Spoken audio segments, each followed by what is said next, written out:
नमस्कार दोस्तों, आज हम स्टैट में चैप्टर नंबर 2 की शुरुआत करने जा रहे हैं। चैप्टर नंबर 2 पार्ट 1 चैप्टर का नाम है रैखिक सहसंबंध। क्या नाम है दोस्तों? रैखिक सहसंबंध। रैखिक यानी सुरेख, एक ही दिशा में रैखिक सहसंबंध।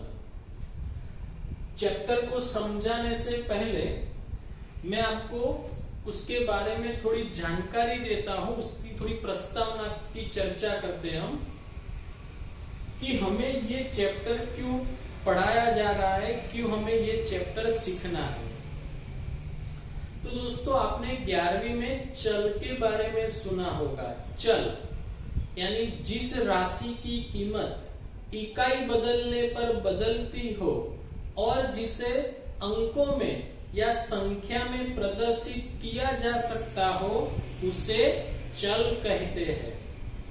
चल के भी आपने 2 प्रकार देखे होंगे, असतत चल, सतत चल। हम उन सब में नहीं जा रहे अभी। चल, तो चल के उदाहरण यदि आपको पता हो तो वजन, ऊंचाई, विद्यार्थी के किसी विषय के अंक, शहर का तापमान, किसी वस्तु का मूल्य इत्यादि चल के उदाहरण हैं। हमने दोस्तों 11वीं के अंदर बहुत सारे मापों की गणना की है। माध्य, मध्य का, भूइष्ठक, प्रमाप विचलन, औसत विचलन, बहुत सारे मापों की हमने गणना की है। वो सारे माप की जब हम गणना करते थे तो उन सभी सवालों के अंदर सिर्फ एक ही चल की जानकारी दी जाती थी। कितने चलों की? एक चल की। अब दोस्तों, व्यवहारिक जीवन में क्या होता है कि कुछ चल ऐसे होते हैं जो एक दूसरे के साथ जुड़े होते हैं।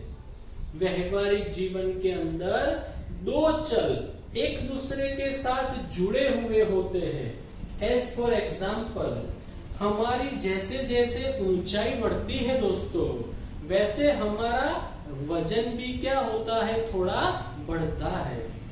तो ऊंचाई और वजन ये दोनों आपस में जुड़े हुए हैं। तो ये दोनों चल जो आपस में जुड़े हुए हैं, उनके बीच में कैसा संबंध है, किस प्रकार का संबंध है और उसकी कीमत कितनी मिलती है, वो जानने के लिए आप लोगों को ये चैप्टर पढ़ाया जाता है। ओके दोस्तों, तो मैं आगे बढ़ता हूं। तो मैंने आपको कहा कि वजन और ऊंचाई, उसके जैसे बहुत सारे चल हैं जो एक दूसरे के साथ जुड़े हैं, जैसे कि विज्ञापन खर्च और बिक्री। हम किसी वस्तु के पीछे यदि विज्ञापन खर्च अधिक करेंगे तो वस्तु की बिक्री भी क्या होगी? अधिक होगी, बढ़ेगी। यदि हम विज्ञापन खर्च दोस्तों कम करेंगे तो हमारी बिक्री भी क्या होगी? कम होगी, घटेगी। तो विज्ञापन खर्च और बिक्री दोनों एक साथ में जुड़े हुए हैं, आपस में एक साथ में जुड़े हैं। उसी तरीके से आय और बचत। यदि व्यक्ति की आय बढ़ेगी तो दोस्तों उसकी बचत भी क्या होगी? बढ़ेगी। यदि उसकी आय घटेगी तो उसकी बचत भी क्या होगी? घटेगी। तो ये दोनों चल भी आपस में जुड़े हुए हैं, परस्पर संबंधित है। उसी तरीके से यदि किसी वस्तु का मूल्य हम बढ़ाएंगे तो उसकी मांग घटेगी, और यदि हम वस्तु का मूल्य कम करेंगे तो उसकी मांग बढ़ेगी। तो दोस्तों, ये सारे जो चल हैं वो एक दूसरे के साथ आपस में जुड़े हैं। तो इनके बीच में कैसा संबंध है, कितना संबंध है, वो जानने के लिए आपको ये चैप्टर रैखिक सहसंबंध पढ़ाया जा रहा है। ओके दोस्तों, एक और बात जान लेते हैं। जो ये चल आपस में जुड़े हैं उसमें एक चल कारण स्वरूप होता है और दूसरा उसके आधार पे कार्य करता है। जैसे कि मुझे बताओ, बिक्री बढ़ेगी तो विज्ञापन खर्च बढ़ेगा या विज्ञापन खर्च बढ़ेगा तो बिक्री बढ़ेगी? तो कि विज्ञापन खर्च बढ़ेगा तो बिक्री बढ़ेगी। तो ये जो चल है ये कारण स्वरूप चल है और उसके कारण बिक्री में परिवर्तन होता है, मतलब ये चल कार्य करता है। तो इन एक चल में परिवर्तन करने पर, एक चल के कारण, एक चल में परिवर्तन होने पर यदि दूसरे चल में भी परिवर्तन होता हो तो दो चल के बीच के ऐसे संबंध को हम क्या कहते हैं दोस्तों? कार्य कारण का संबंध। क्या कहते हैं उसे हम? कार्य कारण का संबंध।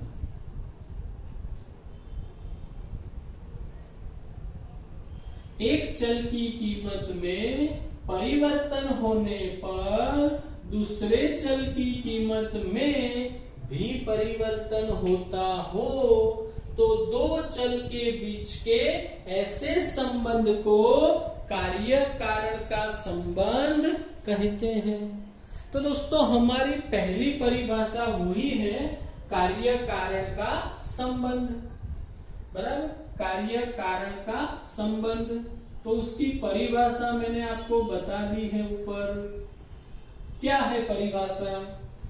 तो किसी एक चल की कीमत में परिवर्तन होने पर दूसरे चल की कीमत में भी परिवर्तन होता हो तो दो चल के बीच में कार्य कारण का संबंध है, ऐसा हम कहेंगे।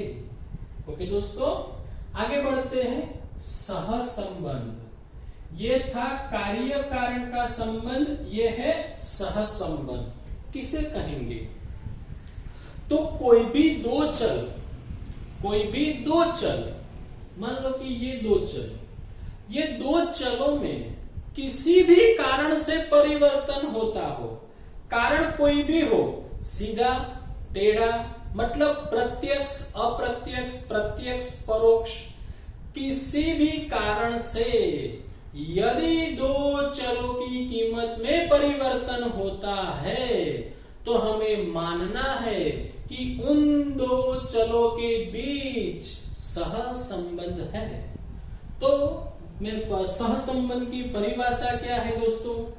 यदि दो चलों की कीमतों में प्रत्यक्ष या परोक्ष कारणों से एक साथ में परिवर्तन होता हो तो दो चल के बीच में सहसंबंध है, ऐसा कहेंगे। कोई भी कारण से परिवर्तन हो, कोई भी कारण, मतलब दोस्तों हम विज्ञापन खर्च करेंगे। कैसे? तो मानो हमने टीवी में एडवर्टाइज की या रेडियो में की, कोई कुछ भी किया, यहाँ पे बदलाव किया तो हमें तुरंत यहाँ पे बदलाव देखने को मिलेगा। मतलब एक में परिवर्तन होगा, मतलब दोनों चल में किसी भी कारण से आप कुछ भी करोगे और आपको दोनों चलों के बीच में परिवर्तन देखने को मिलता है तो आपको मानना है कि उन दोनों चल के बीच में सहसंबंध है। जैसे कि दोस्तों मानो यदि कोई विद्यार्थी अधिक समय पढ़ता है तो उसके नंबर कैसे आएंगे? अच्छे, अधिक। तो उसने पढ़ाई की तो उसको अधिक नंबर मिले।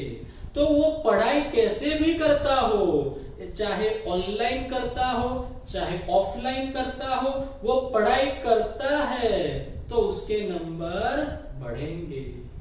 ओके दोस्तों, आगे बढ़ते हैं। रैखिक सहसंबंध। रैखिक का मतलब क्या है दोस्तों? एक ही दिशा में होने वाले परिवर्तन।